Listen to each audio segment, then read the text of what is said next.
Hi everyone, welcome back to my channel. So you're watching Sandhya OBG Study Point. So in today's video, we are going to discuss a very important topic, that is an antepartum hemorrhage.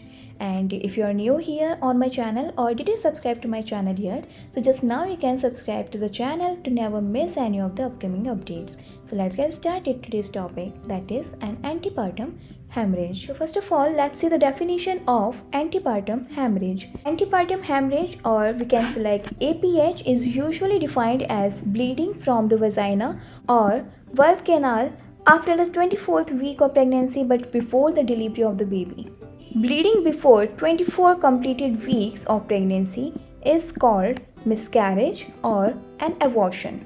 Okay, so this is the definition of APH or antepartum hemorrhage. So now moving to the next subheading, that is classification of antepartum bleeding or hemorrhage. Now the antepartum hemorrhage or antepartum bleeding is further classified as minor hemorrhage, major hemorrhage and massive hemorrhage. Now what is minor hemorrhage? Blood loss less than 50 ml and has stopped. If the blood loss is only 50 ml or less than 50 ml, then we can select this is antepartum hemorrhage, but minor, at a minor stage we can say. Now what is major antepartum hemorrhage? When the blood loss is between 50 to 1000 ml with no signs of shock. Okay, then we can say or we can categorize this antepartum hemorrhage as major hemorrhage.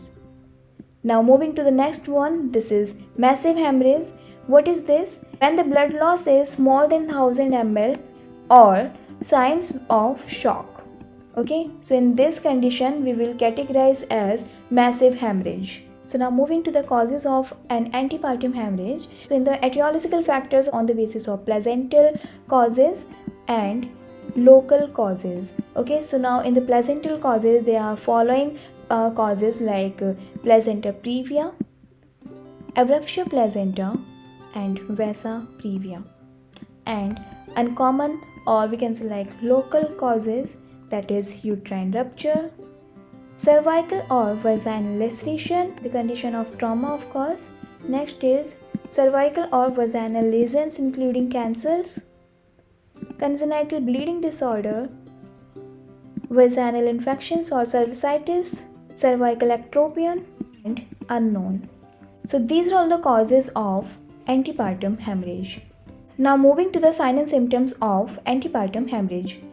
Bleeding, which may be accompanied by pain in the case of abruptio placenta or abruption, or be painless in the case of placenta previa. So in that condition there may be bleeding with severe pain.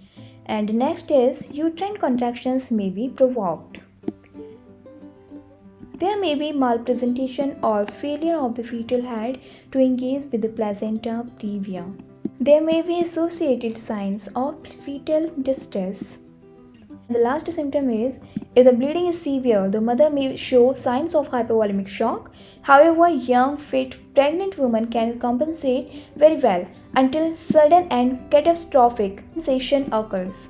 So it was all about an antepartum hemorrhage. So in the next video, we will discuss about the placenta previa and abruptio placenta, the main causes of antepartum hemorrhage. So that's it for today. I will see you in the next one. Till then, goodbye and take care. Bye-bye.